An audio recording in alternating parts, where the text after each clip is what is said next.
ఎవరమ్మా ప్రిన్సిపల్? మీరమ్మా ఎంత స్ట్రెంగ్త్? నమస్తే అమ్మా, ఎంత స్ట్రెంగ్త్? 632 సార్. 632 సార్.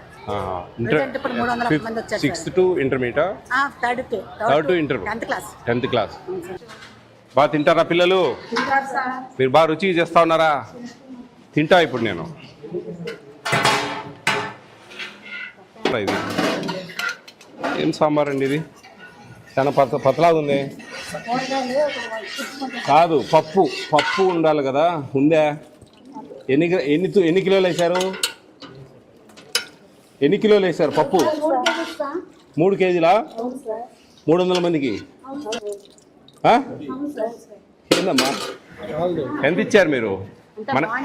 మనకు పర్ క్యాపిటల్ ఎంత ఉంది? GOMS నెంబర్ 8 ఉందా మీ దగ్గర? క్వాంటిటీస్ ఎన్ని గ్రామ్స్ ఇవ్వాలా రోజుకు? 14 గ్రాములు రావాలి ఒక్కొక్కరికి. దాదాపు 12-13 గ్రాములన్నా రావాలి కదా. 3 కేజీలు వేయడం తప్పు కదా మరి. ఆహాహా, అది మరి రసం లాగుంది కదా. అట్లా నేను అనేది ఏంటంటే, మీరు ప్రభుత్వం కేటాయించిన రేషియో ప్రకారం మీరు వెళ్ళండి. అది డైల్యూట్ గీల్యూట్ ఇని కాదు. నేను అనేది దీంట్లో మినిమం 10 గ్రాములను ఒక స్టూడెంట్కు వేయాలి. 10-12 గ్రాములు. చికెన్ ఎన్నిసార్లు ఇస్తున్నారు? వారానికి 2 సార్లు. ఎన్ని గ్రాములు? ఏ రేషియో పర్ హెడ్? ఏ రేషియో ప్రకారం? మీ GOMS నెంబర్ ఏం చెప్తా ఉంది? ఏ రేషియో ప్రకారం ఇస్తున్నారు? 100 గ్రాములు 45 గ్రామ్స్ రోజుకు. అది ప్రీ మెట్రిక్ హాస్టల్స్కు. మీకు ప్రీ మెట్రిక్ కానీ పోస్ట్ మెట్రిక్ కానీ ఏదైనా కానీ రోజుకు 45 గ్రామ్స్. 7 డేస్కి ఎన్ని? 315 గ్రాములు. వాళ్ళు 3 టైమ్స్ ఇచ్చేవాళ్ళు 105 గ్రామ్స్ ఇస్తారు. మీరు 157.5 గ్రామ్స్ ఇవ్వాలి. మీరు పర్ క్యాపిటా కష్టంగా ఇబ్బందిగా ఉన్నప్పుడు అట్లీస్ట్ 10-20 గ్రాములు తక్కువ చేసుకొని మేనేజ్ చేసుకొని ఇవ్వాలి. 100 గ్రామ్స్ అని చెప్పొద్దండి. అర్థమైందా? GOMS నెంబర్ 8 సిక్ చేసి ఇంకా బ్రహ్మాండంగా ఉంటుంది. ఇక్కడ 45 గ్రామ్స్. ఇది ఏంది? ఇది per day capita. Per day ఇవన్నీ పర్ డే 45 గ్రామ్స్. 7 డేస్కు 315 గ్రామ్స్ డివైడెడ్ బై 2 157.5 గ్రామ్స్. అది రేషియో. అది మీరు తప్పు చేస్తూ ఉన్నారు. మీరు మీ వెండర్స్కి చెప్పి 157.5 గ్రామ్స్ పర్ క్యాపిటల్ క్యాలిక్యులేట్ చేసుకొని, కొంచెం డబ్బులు ఎక్కువ ఉన్నప్పుడు, పరిస్థితులు కొంచెం ఆ డబ్బులు సరిపోయినప్పుడు ఏదైనా 20-30 గ్రాములు అటు ఇటు మేనేజ్ చేసుకొని ఇన్ని కిలోలు కావాలండి. ఇది పరిస్థితి. మీరు పర్ క్యాపిటల్ ఎప్పుడప్పుడు చూసుకుంటూ ఉంటారు కదా, దాన్ని మేనేజ్ చేసుకోండి. అట్లా అంతేగాని మీరు చెప్పాల్సింది 157.5 గ్రాములు ఇస్తున్నాం సార్, కొంచెం ఎప్పుడైనా పరిస్థితులను బట్టి, కొంచెం రేట్ ఫ్లక్చువేషన్ బట్టి ఆడ ఇచ్చింది 180 రూపీస్ క్యాలిక్యులేషను, మనకు 250 అట్లా పడతా ఉంది. కాబట్టి దాన్ని కొంచెం బేరీజ్ చేసుకొని కొంచెం కన్జ్యూమ్ చేసుకొని జాగ్రత్తగా ఇస్తా ఉన్నాం అనే వర్డ్ రావాలా. తెలుసుకోండి దయవుంచి. అవేర్నెస్ కోసం కొన్ని 100,000 వీడియోలు పెడుతున్నాను. ఇట్లా మీతో మాట్లాడేది కూడా రేపు వస్తుంది వీడియో. అవి మీరు చూడాలి. అప్పుడప్పుడు ఏం చెప్తా ఉన్నారు? ఫుడ్ కమిషన్ చైర్మన్ అయిన అతను నేషనల్ ఫుడ్ సెక్యూరిటీ యాక్ట్ కింద పనిచేస్తూ ఉన్నారు. కేంద్ర రాష్ట్ర ప్రభుత్వాలు మిళితంగా ఇచ్చే భోజనాల మీద ఆయన స్టేట్ అంతా తిరుగుతూ ఉన్నారని చిన్న పిల్లల్ని అడిగినా చెప్తారు. అవసరమైనటి మీ సబ్జెక్ట్ చూడండి దయవుంచి. అన్న విషయంలో చూస్తే అందరికి అవగాహన వస్తుంది. మీరు పోతా మీ నెక్స్ట్ వచ్చే వాళ్ళకు కూడా ఇదేంటి విషయం, ఇది చూడండి అని చెప్పాలి. చెప్పినప్పుడు ఎవరన్నా మా లాంటి వాళ్ళు చైర్మన్లు కానీ ఇంకా వేరే అధికారులు కానీ వస్తే కనుక ఇది ఇట్లా ఇస్తాము. ఫోర్టిఫైడ్ రైసు గంజివర్చడం లేదు, ఐఎమ్ వెరీ హ్యాపీ, ఆ మాత్రం మీకు అవగాహన ఉంది, వాళ్ళకి చెప్పారు. అట్లే ఇవి కూడా మీరు సరైన సమాధానాలు వస్తే మేము సంతోషపడతాం. ఎస్. భోజనాలు ఎలా ఉన్నాయి? వారానికి ఎన్ని ఎగ్స్ ఇస్తూ ఉన్నారు ఇంటర్మీడియట్ పిల్లలకు? చెప్పండి లౌడ్. ఇప్పుడు అంతగానో అరిచారు బాగున్నాయని. చెప్పండి. 6 లౌడ్, స్పీక్ లౌడ్. ఏం? Stage fear is very danger. గుర్తుపెట్టుకోండి, స్టేజ్ ఫియర్ అనేది చాలా ప్రాబ్లం. మీరు రేపు ఇంటర్వ్యూస్లో అన్నిట్లో ఫెయిల్ అయ్యేది అక్కడే.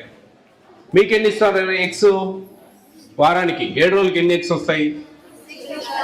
6. చికెన్ ఎన్నిసార్లు పెడుతున్నారు? మీకు 2 టైమ్స్ అయినా ఇంటర్మీడియట్ వాళ్ళకు? డైలీ మిల్క్ ఇస్తున్నారా?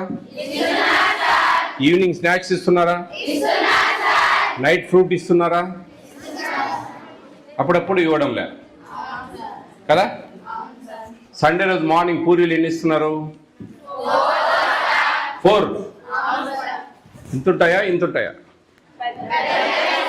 ఇంతుంటాయా? ఇంత 4 తింటారా మీరు? Very good. ఎందుకు వచ్చారు మీరు ఇక్కడికి?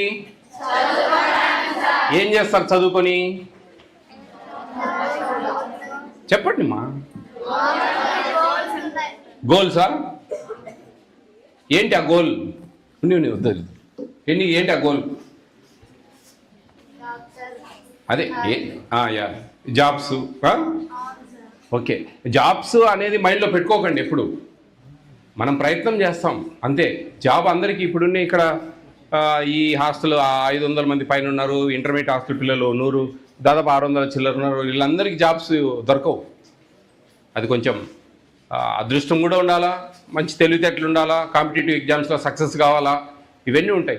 ప్రైవేట్ సెక్టర్ ఉంది బ్రహ్మాండంగా. మీ దగ్గర స్కిల్స్ టాలెంట్ ఉంటే ప్రైవేట్ సెక్టర్లో బ్రహ్మాండమైన జీతాలు వస్తాయి, బ్రహ్మాండంగా ఉండొచ్చు. Okay, at the same time నాగరికత ఇంప్రూవ్ అవుతుంది, వేష భాషలందు మార్పులు వస్తాయి, way of talk, way of behaviour, way of ఏదైనా కానీ మనం అంతా కూడా ఒక స్టైల్గా ఉంటుంది, జాగ్రత్తగా ఉంటుంది, గౌరవంగా ఉంటుంది చదువుల వల్ల. అర్థమవుతుందా? అందుకని చదవండి మంచిగా, ఇష్టంగా, ప్రేమగా, కసిగా. ఏమాత్రం నెగ్లెక్ట్ చేసి ఎప్పుడో టైంపాస్ చేసి ఏదో హాస్టల్లో ఉన్నాం, అన్నం పెడతా ఉన్నారు, తిన్నాము, స్కూల్కి పోయినాము, సాయంత్రం అయింది, ఆడుకున్నాము, పడుకున్నాము, తెల్లారింది, ఇది కాదు. మీ భవిష్యత్తు ఇది, మీ ఫ్యూచర్. మీ తల్లిదండ్రులు మీ మీద ఎన్నో ఆశలతో ఇక్కడికి పంపించారు. మీరు ఎంత ఇష్టంగా చదవాలా. ఊరికే చీటికి మాటికి ముచ్చట్లాడుకోవడము, దెబ్బలాడుకోవడము, గిల్లిగజ్జాలు పెట్టుకోవడము, వీటన్నిటికి స్వస్తి పలకండి. టీచర్లను గౌరవించండి, వాళ్ళు చెప్పేటి బాగా వినండి. అవి ఏ రోజుకి ఆ రోజు కంప్లీట్ చేసుకోండి. మీ వర్క్ పోస్ట్పోన్మెంట్ అనేది ఉండకూడదు ఎప్పటికీ లైఫ్లో. జాగ్రత్తగా ఉంటేనే మీ లైఫ్ టర్న్ అవుతుంది, మంచి ఫ్యూచర్ ఉంటుంది. అప్పుడు మీ తల్లిదండ్రులను ప్రేమగా చూసుకోవచ్చు, మంచి ఫ్యామిలీస్ వస్తాయి, గొప్పగా బ్రతకచ్చు, గౌరవంగా ఉంటుంది, చుట్టుపక్కల వాళ్ళు మీకు వాల్యూస్ ఇస్తారు. జాబ్స్ రావు, ప్రైవేట్ సెక్టార్లో రావు. ఇంట్లో కూర్చొనైనా ఏమైనా బిజినెస్లు చేసుకోవచ్చు. ఒక శారీ బిజినెస్ చేయొచ్చు, ఒక బొటిక్ పెట్టచ్చు, ఒక టైలరింగ్ చేయొచ్చు, ఒక బ్యూటీ పార్లర్ పెట్టచ్చు, ఒక చిటిల్ బిజినెస్ చేయొచ్చు, ఒక చిన్న షాప్ పెట్టచ్చు. ఏమైనా మనసుంటే మార్గం ఉంటుంది. అన్నిటికీ మూలం చదువు. అర్థమవుతుందా? అన్నిటికీ చదువే మూలం. కాబట్టి బాగా శ్రద్ధగా చదువుకోండి. దేవుడు మీకు మంచి అవకాశం ఇచ్చాడు ఇక్కడ, మంచి భోజనాలు. మన ఇంట్లో 6 eggs తింటామా వారానికి? 2 times చికెన్ తింటామా? డైలీ పొద్దున పాలు, సాయంత్రం స్నాక్స్, నైట్ ఫ్రూట్. కొంచెం ఫ్రూట్ కూడా డైలీ వచ్చేటట్లు చేద్దాం. ఇన్ని ఇస్తారా? జరగవు. ఎప్పుడో పండగకో పబ్బానికి, లేకపోతే సండే రోజు చికెన్ తింటాం, లేదంటే ఎప్పుడైనా ఒకరోజు ఆమ్లెట్ వేసుకుంటారు, లేకపోతే పొరటు చేసుకుంటారు, ఎప్పుడన్నా 3 రోజులకు 4 రోజులకు ఒకసారి. అంత ప్రభుత్వం మీకు ఇవన్నీ కల్పిస్తూ ఉందంటే మనకి ఎంత మంచి అదృష్టం తెలుసా? బాగా అర్థం చేసుకోండి. ఇది మీ లైఫ్. మీరు మంచి కడుపు నిండా తిని ఉంటేనే మీ చదువుకునేది బాగా ఎక్కుతుంది బుర్రలకు. అర్ధాకలితో ఉపవాసాలు ఉంటారు ఇండల్లో కొంతమంది, దేవుని కోసం ఉపవాసాలు ఉంటారు. ఉంటారా? సాటర్డే రోజు అట్లుంటారు కొంతమంది అమ్మలు అట్లా. అప్పుడు వాళ్ళకు ఇరిటేషన్ ఉంటుంది, హెడ్డే, కొంచెం విసుక్కుంటూ ఉంటారు. ఎందుకంటే అదొక ఇరిటేషన్, కడుపులో ఆకలిగా ఉండడం వల్ల కొన్ని ఇరిటేషన్ కలుగుతుంది వాళ్ళకు. అలాంటి పరిస్థితి ఉండకూడదు. బాగా తృప్తిగా తినాలా, మంచి చదువుకోవాలా, మంచి చెప్పేటి వినాలా, టీచర్లను మంచిగా ప్రేమించాలా, వాళ్ళతో మంచిగా ఇష్టపడాలా, వాళ్ళకు మంచి చెప్పించుకోవాలా. అట్లా మీకు డిజిటల్ టీవీస్ వచ్చాయి, టీవీలు వచ్చాయా? క్లాస్ రూమ్లలో ఉన్నాయా? ఐ కాంటాక్ట్, కంటికి. మనకు ఒక సినిమాకి వెళ్తే మార్నింగ్ సినిమా పేర్లు పడిన దగ్గర నుంచి శుభం పడేదాకా నీట్గా పూసకొచ్చినట్టు చెప్తాం బయటకు వచ్చి. అదే టీవీలో మనం విజువలైజేషన్ చూస్తే కన్నా అది ఎక్కుతుంది బుర్రకు. కళ్ళు మూసుకుంటే కనపడుతుంది, హార్ట్ కనపడుతుంది, దాని పార్ట్స్ కనపడతాయి, టక డ్రా చేయగలము. కళ్ళు మూసుకొని ఏమేమి వచ్చింది, మేము ఏమేమి చూసినామని చెప్పి చదివేదానికంటే కూడా ఎక్కువగా ఎక్కుతుంది. అందుకే ఒక వినూత్నమైన పద్ధతిలో మనకు ప్రభుత్వాలు ఈ టీవీలు ఇవ్వడం అయితేనేంటి, మంచి ఇవన్నీ మిమ్మల్ని అన్ని విధాలా సపోర్ట్ చేస్తుంది. స్కూల్ డ్రెస్సులు, shoes, bags, books, what not ఏమైనా సరే మీరు చదువుకోవాలంటే కన్నా అన్ని ఇచ్చేదానికి ప్రభుత్వం సహకారం అందిస్తూ ఉంది. కాబట్టి మీరు మంచి చదువుకోవాలి.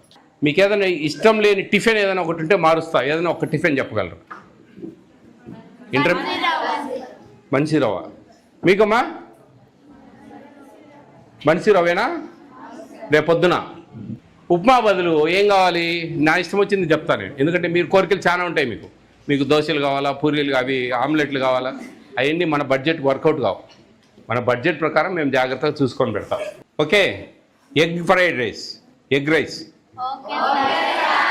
ఓకేనా? రేపు పొద్దున్నే మంగళం మాడేద్దాం ఉప్మాకు. మీకు నేను మంచి ప్రామిస్ ఇచ్చాను కదా, మీరు మీకు మంచి గిఫ్ట్ ఇచ్చానా? ఎప్పటి నుంచో ఉప్మాతో మీరు తంటాలు పడుతున్నారా? మరి దానికి ఈరోజు నుంచి రామ్ రామ్. మరి నాకు ఒక కోరిక ఉంది, తీరుస్తారా? రేపు మీరు పెద్దగా అయిన తర్వాత మంచి మంచి ఉద్యోగాలు వస్తాయి, మంచి మంచి జీవితాలు ఉంటాయి. ఈరోజు మీ తల్లిదండ్రులు పేదవాళ్ళు, రేపు పేదవాళ్ళు మీ దగ్గరికి ఉద్యోగులుగా మీరు వచ్చినప్పుడు వాళ్ళకు సహాయం చేయండి. లంచాలు తీసుకోకుండా నీతిగా పనిచేయండి, నిజాయితీగా ఉండండి. న్యాయం మిమ్మల్ని కాపాడుతుంది. మీ కుటుంబాలు ఆనందంగా ఉంటాయి, మీ కుటుంబాలు చల్లగా ఉంటాయి, మీ పిల్లలకు మంచి చదువులు వస్తాయి, మంచి భవిష్యత్తు ఉంటుంది. పేదవాళ్ళకు వస్తే వాళ్ళకి సహాయం చేసేదానికి గుణం అలవర్చుకోండి.